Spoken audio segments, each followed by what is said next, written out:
com muita alegria que aqui estou, porque hoje é a palestra do meu filho, e eu vim para apresentá-lo. Mas antes, porém, vamos agradecer a Deus por estes momentos, por estes instantes tão gostosos, né, que nós passamos nesta casa, tão abençoada pela espiritualidade, abençoada por Deus, e que possamos realmente gravar em nosso coração as mensagens aqui faladas e podermos no nosso dia a dia estarmos praticando com muito carinho e com muito amor. Elevemos os nossos pensamentos, sempre confiantes no Pai amoroso e bom que vela por nós. Jesus, educador da humanidade que disseste, deixai que os pequeninos comigo venham ter. Ensina-me a ensinar os paladinos da justiça, do bem e da verdade. Ensina-me a ensinar o bem viver, com palavras, exemplos e carinho. Dá que eu conduza ao porto desejado estas almas em flor. Que cada coração por mim tocado tenha o perfume bom dos rosmarinhos, onde esteja o divino amor. Que eu nunca seja pedra de tropeço, que eu nunca escandalize uma criança, que eu saiba respeitar seu coração. Dá-me essa força poderosa e mansa, este dom de educar que não tem preço, talento, esforço, amor e inspiração. Que Jesus nos abençoe. E agora, Leozinho. E o aniversário do lar? Essa oração foi feita pelo paizinho quando ele tinha seus 12, 13 anos de idade, já convocando-o para a tarefa que ele ia enfrentar no lar Marília Barbosa durante 60 anos.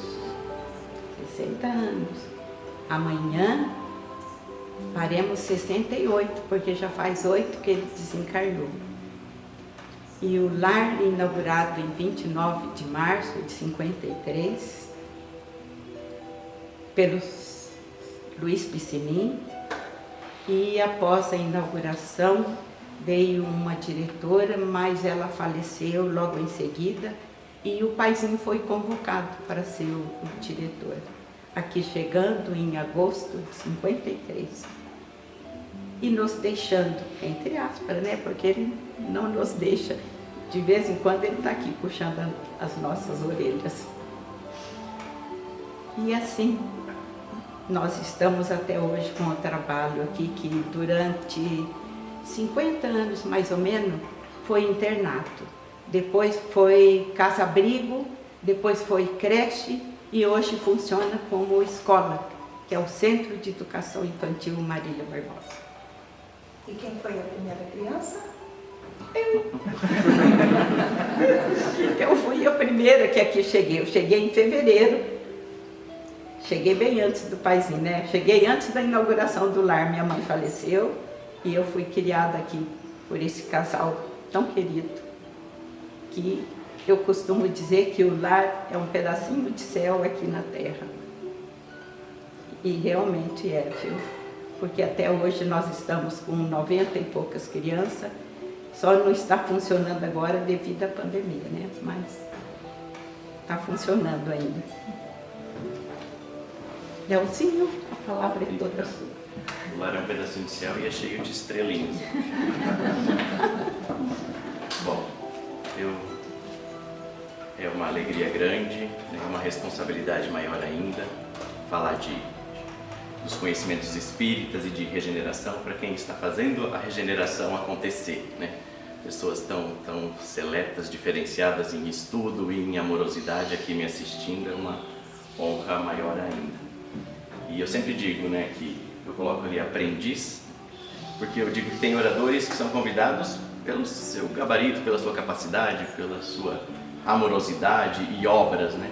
E tem oradores que são convidados por oportunidade. Hoje está aqui um orador por oportunidade de aprender, então eu conto bastante com o carinho de vocês, com a vibração de vocês, para que a gente se sinta envolvido nessa amorosidade calorosa de Jesus mesmo, e nessa paz, né? Nessa temperatura gostosa da paz de Jesus. Então, solidários ao progresso comum. Que tudo hoje seja sempre, como o Emmanuel coloca para a gente, né, no livro Fonte Viva, que tudo hoje seja sempre melhor do que ontem, né, e amanhã sempre melhor do que hoje, com o nosso trabalho, com o nosso autoconhecimento. Então eu trouxe ali solidários ao bem comum, porque há 2 meses eu comecei um trabalho novo numa coordenação de escola, e eu sinto das crianças e da juventude que as ideias materialistas tiram muito eles desse engajamento, né, e dessa solidariedade com o mundo. Por exemplo, outro dia uma aluna chegou para mim, ensino médio, 2º ano do ensino médio, e disse assim: professor, eu sou uma poeira do universo que, por um acidente, eu não sei por que criou vida, e eu sou dispensável. A minha família me fala isso o tempo inteiro. E não é só um caso isolado, são muitos deles precisando dessas palavras de afirmação e precisando de ideias, né, espíritas, para que se engajem e sejam solidários ao mundo. Esse é a principal defasagem que eu sinto. Embora na escola a gente fale muito de defasagens cognitivas, né, e de avanço intelectual, mas essa é uma das principais defasagens que eu sinto na criançada e na juventude. Então eu trouxe esse tema aqui, solidários ao progresso comum, né? Como ser cada vez mais solidários ao mundo. E a palavra solidariedade, ela vem do latim, passa para o francês e vem para nós com esse sentido de sólido, de íntegro e de interdependente, né? de como alguém que se importa.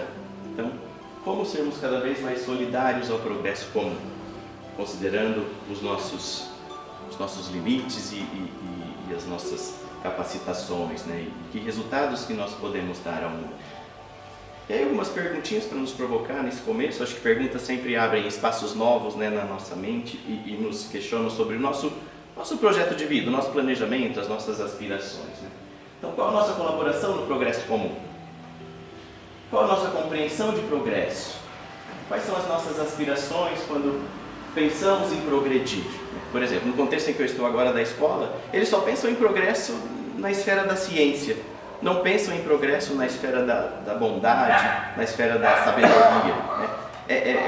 A situação da escola hoje, nós temos documentos novos, muito inspiradores, aí, a BNCC, né, a Base Nacional Comum Curricular, que está trazendo um pouco dessa contribuição para a escola por meio as chamadas habilidades socioemocionais, né? Então, como ser mais responsável, mais protagonista, mais disciplinado. Então agora a escola recebe isso como uma demanda. Era uma conversa, era um papo alternativo, né? Falar de habilidades socioemocionais, falar dessa conexão promissora com as pessoas e com o mundo. Era uma conversa alternativa, de repente virou um tema que passava pelas disciplinas e hoje vem chegando na escola com esse nome, né, de habilidades e competências socioemocionais, para a gente olhar um pouquinho para os princípios e os valores, né? O que Gandhi fez na política, né, nós estamos hoje fazendo na escola, trazendo princípios e valores para dentro da escola, porque diariamente, né, alunos com crise de ansiedade, crise de raiva, né, e conflitos surgindo, e as ideias espíritas dariam muito mais saúde, governariam mais a felicidade e a saúde dos alunos, se a gente traz as ideias espíritas mais para dentro da escola e por meio da nossa linguagem, né? Da nossa linguagem verbal, da nossa linguagem atitudinal. Então, os créditos aqui eu vou completando, tá? Porque para os slides ficarem mais acessíveis eu não coloquei os créditos dos livros. Então, Livro dos Espíritos, Fonte Viva, uma grande síntese do Balde e qual outro que eu usei bastante? Aqui é um trecho do Livro dos Espíritos. Há 2 espécies de progresso que uma a outra se prestam mútuo apoio. Então, progresso intelectual e progresso moral estão ali interligados, né? Muito amalgamados. Mas que, no entanto, não marcham lado a lado. O progresso intelectual e o progresso moral. Entre os povos civilizados, o primeiro tem recebido, no correr deste século, todos os incentivos, né? Progresso intelectual, todos os incentivos. Por isso mesmo atingiu um grau que ainda não chegará antes da época atual. Muito falta para que o segundo se ache no mesmo nível. Então, olha só, tamanha atenção dada ao progresso intelectual, né? Mas eles estão tão interligados que mesmo que a gente persiga o progresso intelectual, por interesses materiais, né, o progresso moral vai acontecendo também. Um trecho da prece de Cáritas que eu repito diariamente quando eu acordo e que eu gostaria de trazer aqui para vocês, para passar um marca-texto nele, é esse finalzinho da prece de Cáritas. Deus, dai-nos força para ajudar o progresso, a fim de subirmos até vós. Dai-nos a caridade pura, dai-nos a fé e a razão, dai-nos a simplicidade, que fará de nossas almas o espelho, onde se refletirá a vossa divina e santa imagem. Então, dai-nos força de ajudar o progresso. A palavra progresso, eu gosto muito da etimologia das palavras, né? Então, avançar e para frente. Gresso vem de grados, vem de passo, grau, passo, né? Então, avançar o próximo passo. E aí eu relaciono com a simplicidade das ideias de Jesus, né? Que a gente foi, por meio de muitos misticismos e dogmas, a gente foi se afastando da simplicidade das ideias de Jesus e meio que complexificando o nosso pensamento e diminuindo o nosso acesso, né? Então, próximo passo, progredir, né? Qual que é o próximo passo que eu posso dar, considerando os meus limites e os meus resultados? Dai-nos a caridade pura, dai-nos a condição de puro espírito, né? Com a perfeição possível aqui neste nosso planeta. E dai-nos a simplicidade. O Leonardo da Vinci, ele diz que a simplicidade, tem uma frase atribuída a ele, que diz que a simplicidade é o mais elevado grau de sofisticação. Então, para nós conseguirmos ser simples, a gente precisa de ciência, de sabedoria, né, e de bondade. Então, a gente precisa dessa sofisticação toda, né? Quanta sofisticação a ciência, a sabedoria e a bondade não nos traz? E aí, de posse de tudo isso, né, apropriando-se de tudo isso, a gente consegue ser simples. Então, olha aqui que Cáritas coloca para a gente: progresso, caridade pura e simplicidade, que fará de nossas almas o espelho onde se refletirá a vossa divina e santa imagem. Ali de onde veio a prece de Cáritas. E tem uma música que nós cantamos do grupo vocal, se chama Oração Cabocla, do artista Plínio Oliveira, que traz a prece de Cáritas de um jeito, né, de outro modo de dizer, né? E quantas vezes a gente precisa para o nosso aprendizado dizer de outro modo, né? Muitas vezes na relação professor-aluno a gente diz de uma forma e não alcança as camadas do aluno que precisa alcançar. Vem um colega dele, um amigo, um irmão, né, e diz de uma forma diferente e consegue alcançá-lo, né? Entre os alunos também eu brinco, eles falam assim: ah, professor, ele não é meu amigo. Quando eu falo, né, conversa com o amigo, ele não é meu amigo. Eu falei, lógico que é seu amigo. Não, é meu colega. Eu falo, então vamos lá. Nível 1, colega. Nível 2, amigo. Nível 3, irmão, né? Então, se a gente fosse desenvolvendo, a gente vai chegar a chamar o colega de irmão. Eu falei, como você está aí? Como você está de desenvolvimento, né? Você está no nível do colega? Então, trazendo para eles essas ideias de um jeito natural e cotidiano, né? Ideias mais sofisticadas de quem somos nós, eu digo assim, né? E o Espiritismo dá essa sofisticação. E o Plínio Oliveira, ele traz aqui para mim a prece de Cáritas dita de outro modo, para aperfeiçoar o nosso entendimento. Pai, hoje eu quero a tua enxada capinando na roçada dos meus íntimos quintais. Eu acho esses versos aqui de uma beleza que me descansa, né? Que me descansa e me ajuda a orar, me ajuda a pedir, né? Como está no Evangelho, por meio da oração a gente pede, louva a Deus e agradece. Então, esses versos do Plínio Oliveira me ajudam a orar. Então, que nós tenhamos a enxada do Pai sempre capinando as roçadas dos nossos íntimos quintais.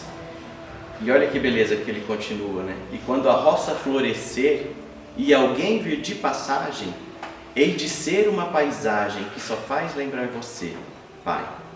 É o que Cáritas coloca aqui, ó, o espelho onde se refletirá a vossa divina imagem. O Plínio Oliveira coloca, né, hei de ser uma paisagem que só faz lembrar você, Pai. E voltando um pouquinho, né, fizemos um parênteses aí, voltando para progresso. Na pergunta 185 do Livro dos Espíritos, o estado físico e moral dos seres vivos é perpetuamente o mesmo em cada mundo, né? Nosso corpo vai ser o mesmo, nosso planeta o mesmo, enfim. Não, os mundos também estão sujeitos à lei do progresso. Nós estamos sujeitos à lei do progresso. Esse é um conceito também que eu vejo que nós temos que as coisas, pensando na nossa sociedade, não generalizando, mas pensando no que predomina nas ideias, nós não estamos sujeitos à lei do progresso e que nós estamos prontos e acabados, ideias cristalizadas de quem somos nós. Por exemplo, eu gosto de exemplificar bastante com o que eu percebo nos alunos, porque é lá que eu vejo que eu posso ser mais solidário, com o progresso comum. Outro dia uma aluna chegou para mim e disse assim, olha só como ela não está se sentindo, concebendo que ela está sujeita à lei do progresso. Ela chegou com um teste de personalidade, acessou um site, fez um teste de personalidade e disse assim, professor, olha o meu teste de personalidade. Inteligência intrapessoal, 12%. Inteligência interpessoal, 10%. Então ela estava se reprovando. E muito apegada àquele teste de personalidade, ela não se sujeitava à lei de progresso. Pensa, ela estava apegada àquelas ideias, àquele resultado, como se fosse ela. E ela não se sujeitava à lei de progresso. Então, o quanto fica mais leve o nosso desenvolvimento quando a gente se sujeita à lei de progresso, com os nossos conceitos e deixa de pensar que somos prontos, acabados, cristalizados. Então, essas ideias que a gente precisa socializar, trazer para dentro da escola, trazer para dentro ainda agora a escola adentrando as nossas casas, com as aulas online, trazer para dentro de cada um das nossas mentes aí. Não, os mundos também estão sujeitos à lei do progresso, então o mundo também é esse ser vivo. Todos começaram como o vosso por um estado inferior, e a própria terra sofrerá a idêntica transformação, tornar-se-á um paraíso, quando os homens se houverem tornado bons. A lei do progresso e a impermanência. Então, pensarmos nessa impermanência intelectual e impermanência moral também. Muitas vezes nós desaprovamos algumas características em nós, mas elas são impermanentes. Se eu escolho atributos que eu quero desenvolver, se eu estou engajado com a lei do progresso, eu escolho os meus atributos e vou atrás de desenvolvê-los. Então, impermanência intelectual e impermanência moral.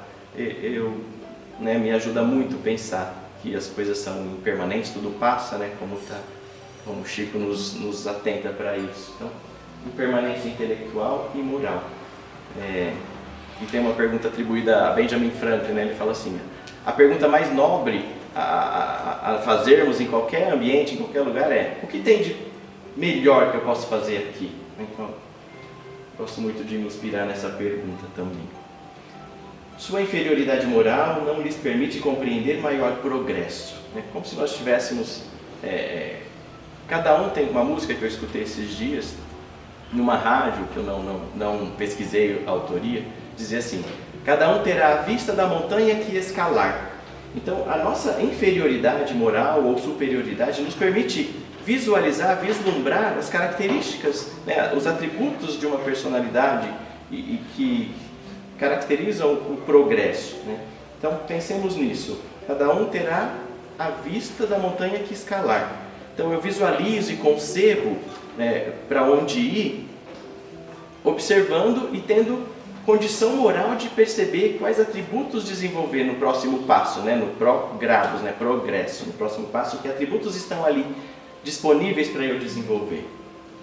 Então, a minha inferioridade moral ou a minha superioridade me permite compreender maior o progresso. Sofremos de falta de progresso. Também são ideias que a gente encontra no Livro dos Espíritos.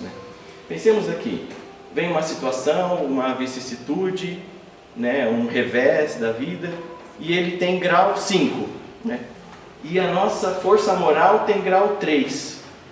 Olha só, quem somos nós diante daquela vicissitude? Então, feito um progresso moral, vamos supor que eu vá para uma força moral de grau 7 e a vicissitude continua ali no grau 5.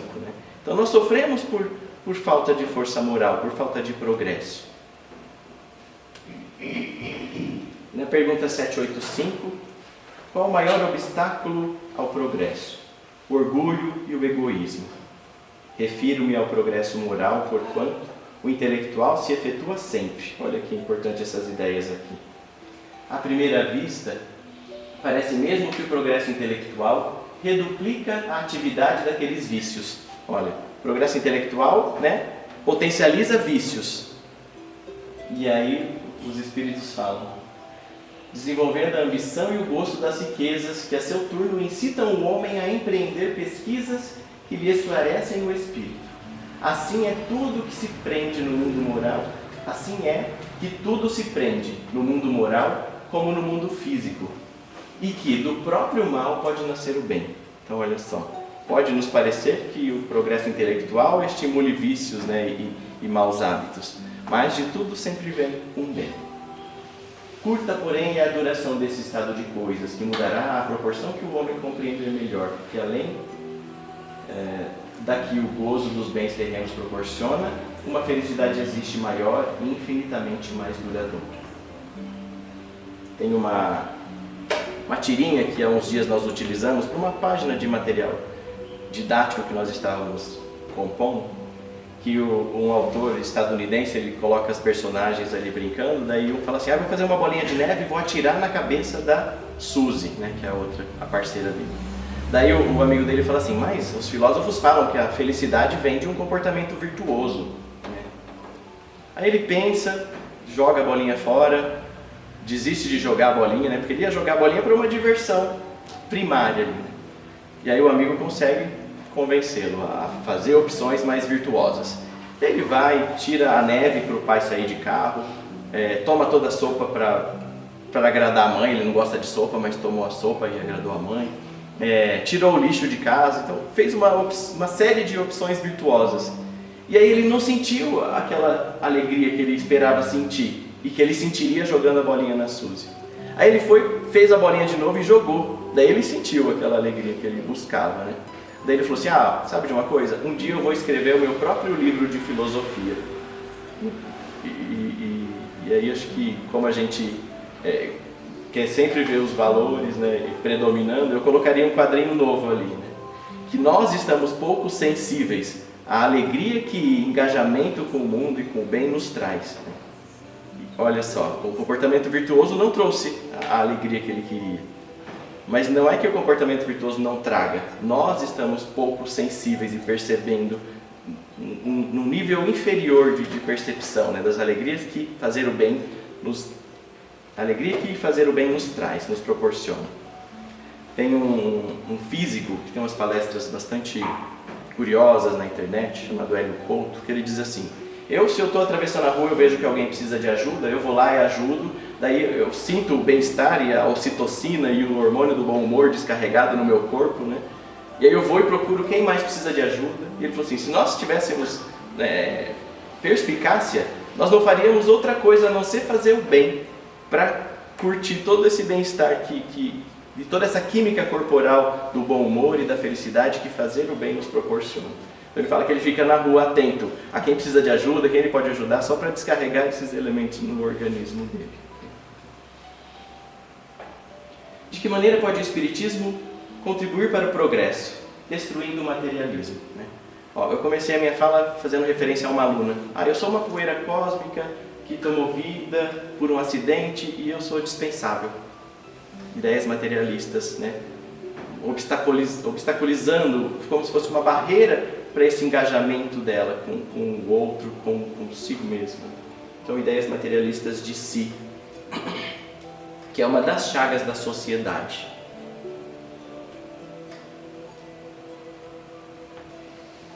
Destruindo o materialismo, né? Como o Espiritismo contribui para o progresso. Destruindo o materialismo, que é uma das chagas da sociedade. Ele faz que os homens compreendam onde se encontram os seus verdadeiros interesses, deixando a vida futura de estar velada pela dúvida.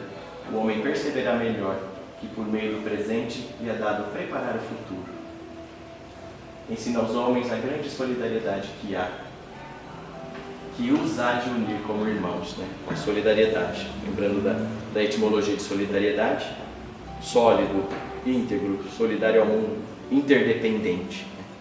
Muitas vezes a gente passa uma vida achando que a independência é algo supremo para nós alcançarmos, né? Mas a interdependência eu penso que é algo mais supremo ainda do que a independência. Essa conexão promissora e criadora do mundo melhor que nós desejamos, né? Então, conectados com as pessoas e solidários ao mundo e à vida, a gente é mais, a gente tira melhor proveito da vida. Algumas orientações do Emmanuel aqui, né? Para a gente ficar atento. Todos fazem alguma coisa na vida humana, mas raros não voltam à carne para desfazer quanto fizeram. Somente constrói sem necessidade de reparação ou corrigenda aquele que se inspira no padrão de Jesus para criar o bem. O inspirar-se no padrão de Jesus para criar o bem é alinhar todas as minhas ações a princípios, né? Por exemplo, se as minhas ações todas estão filtradas pela responsabilidade, disciplina, respeito, benefício mútuo, né? Conexão promissora com as pessoas, caridade, se as minhas ações estão alinhadas com tudo isso, eu estou no padrão de Jesus. Em todos os passos do Divino Mestre, vemo-lo na ação incessante em favor do indivíduo e da coletividade. Então, o interesse pessoal é o maior empecilho ao progresso. Então, em todos os passos do Divino Mestre, vemo-lo na ação incessante em favor do indivíduo e da coletividade. Agir para a felicidade comum na linha infinita dos seus dias e das suas horas. Olha que legal pensar na nossa linha infinita de dias e horas. A linguagem do Emmanuel. E nesse caminho de progresso, qual a mais meritória de todas as virtudes? Já é bastante conhecido por nós. E aí estamos no caminho da prática. Toda virtude tem seu mérito próprio, porque todas indicam progresso na senda do bem. A virtude sempre que há resistência voluntária ao arrastamento dos maus pendores.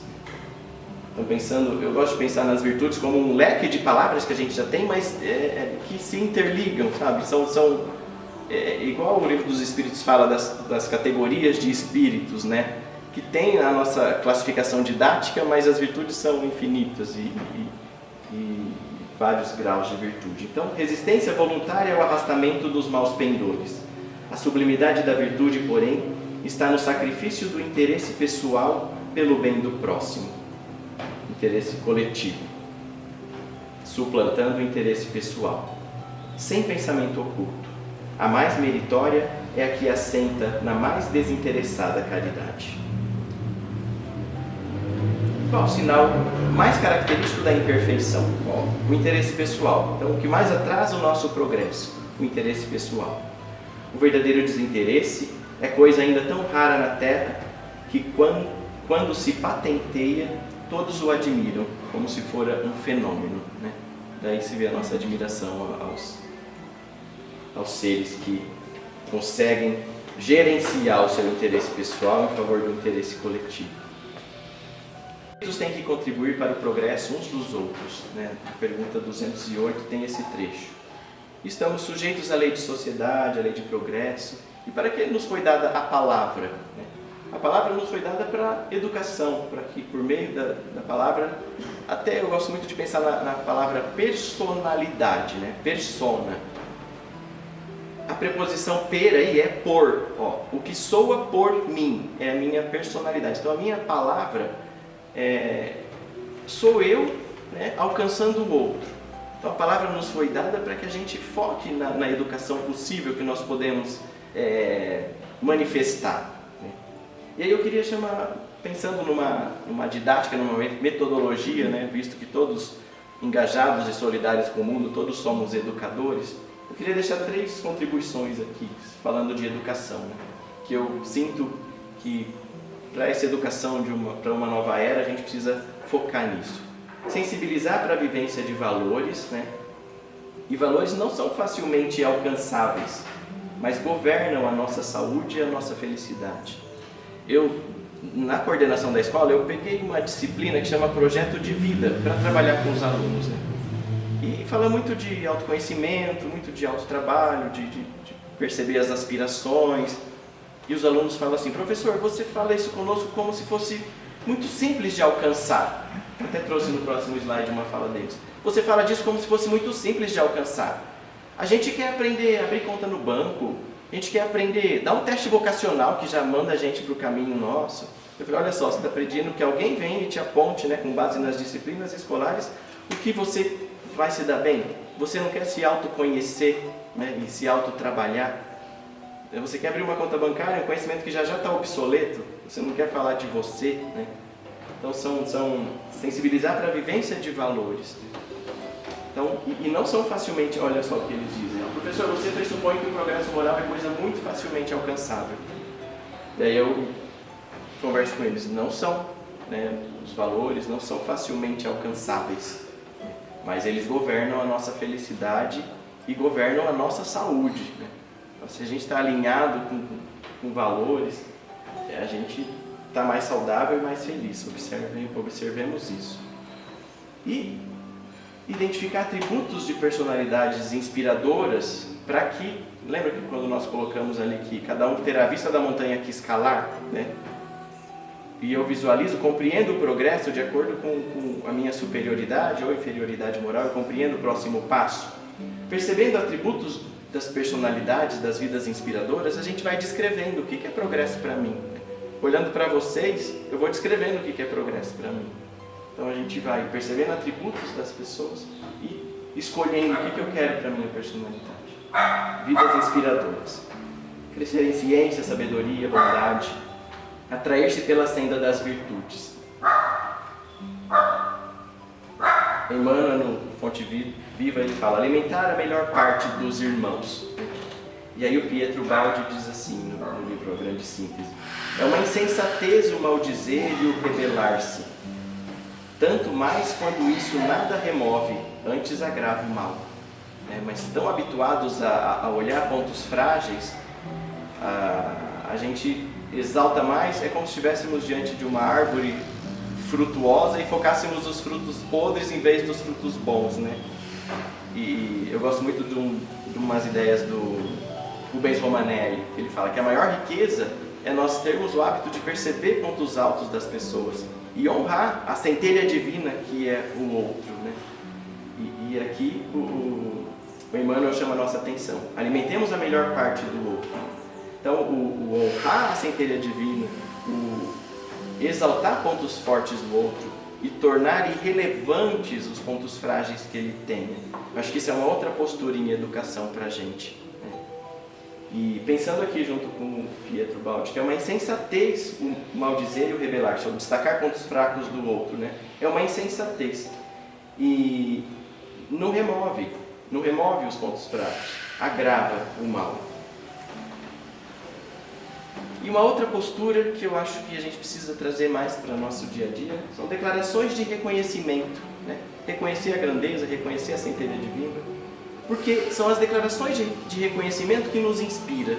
Por exemplo, a mãe colocou aqui no começo, né, a existência da casa, do trabalho, de amor, do seu Hugo e da dona Dulce. Ok, o trabalho é algo grandioso, mas as declarações de reconhecimento feitas a esse trabalho, elas nos inspiram, né? Além do trabalho feito. Então, que nós sejamos essa pessoa que declara e que reconhece e que declara o que está reconhecendo, né? Porque essas declarações, elas nos inspiram, elas honram a centelha divina, elas honram o ser, e elas nos alinham e harmonizam com a lei de sociedade. Por quê? Eu vejo a grandeza do outro, eu honro a grandeza do outro, e eu vou construindo uma relação, uma conexão mais produtiva com o outro.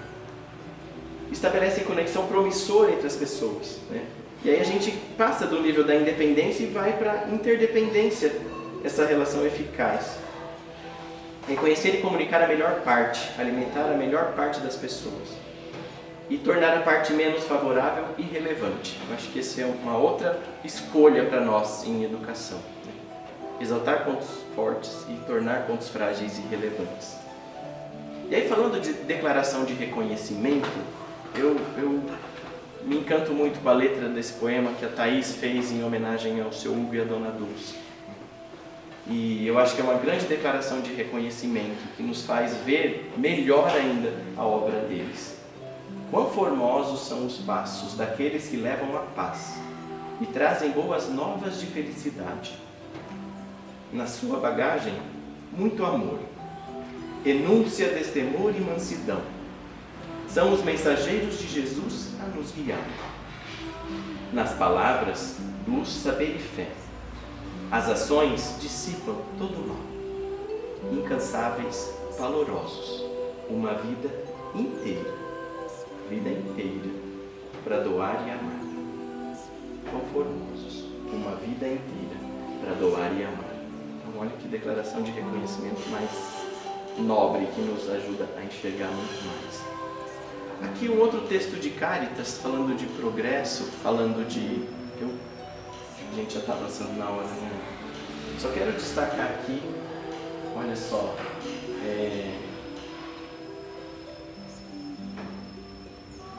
fica o nome lá para depois nós buscarmos por palavra-chave, né?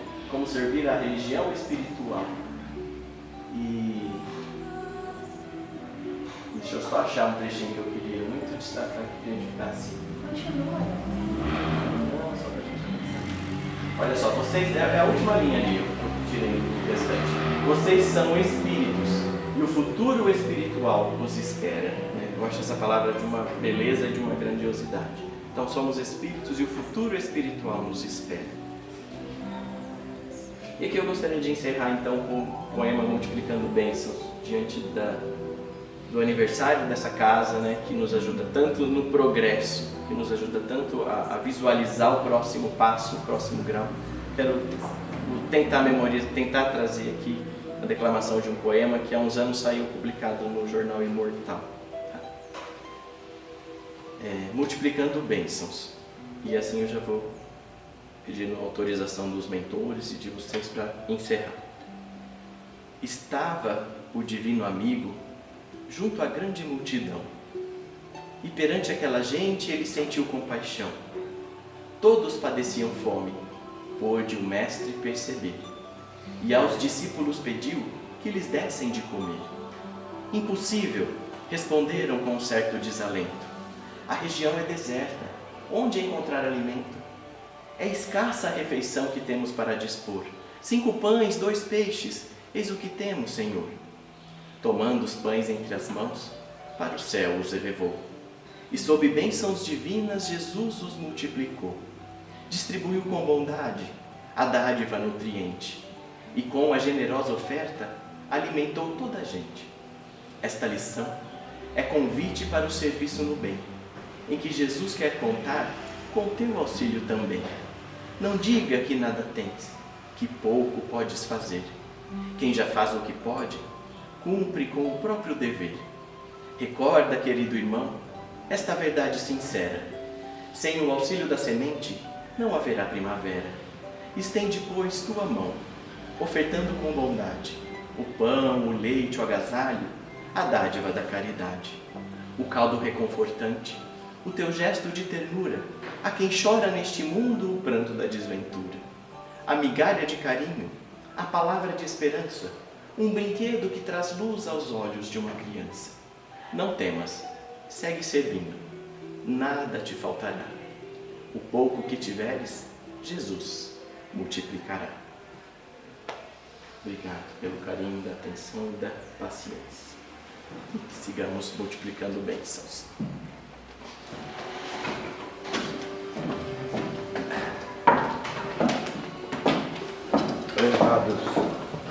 Prezados irmãos e irmãs, só temos que agradecer esses momentos que estivemos aqui reunidos nesse domingo, envolvidos por vibrações de muito amor, de muita paz. E agradecer ao semeador, Hugo e Dulce, que durante 60 anos semearam a semente do Evangelho. E hoje nós estamos recebendo os frutos dessa semeadura. Mensagens como nosso irmão Léo nos deixou, nos sensibilizou profundamente. Nós te agradecemos, Léo, pelo teu carinho e pela tua mensagem. Que Jesus o abençoe na sua caminhada. Que possa, por onde passar, levar essas palavras de estímulo e de carinho às criaturas, principalmente aos nossos jovens. E nós aqui te agradecemos, Senhor, pela oportunidade que nós tivemos nesta manhã. Que as tuas bênçãos possam alcançar a cada um de nós. Envolvidos nesta vibração, que possamos levar cada um de nós para os nossos lares. E lá aqueles que nos aguardam possam sentir a tua bênção, as tuas bênçãos e as vibrações do teu amor por cada um de nós. Como disseste num dia, Senhor, que estaria conosco até a consumação dos séculos. Enquanto houvesse uma lágrima de dor, o Senhor estaria presente no nosso meio. E nós te agradecemos por esse carinho, por esse amor com a nossa terra. E nós, nesse instante, te rogamos, Jesus, que abençoe a nossa pátria amada, que abençoe a nossa terra, a humanidade inteira. E nós te pedimos que possa envolver os nossos governantes nesse seu amor, nos teus ensinamentos, que é quando o Senhor nos disse que nós temos que amar a Deus sobre todas as coisas e ao próximo como a nós mesmos. Que nós possamos alcançar esse objetivo um dia, Senhor, para que a nossa terra seja uma terra de amor e de paz. Muito obrigado, Jesus. Muito obrigado pela oportunidade que tivemos nesta manhã e que a tua paz permaneça em nossos corações, hoje e sempre. Que assim seja.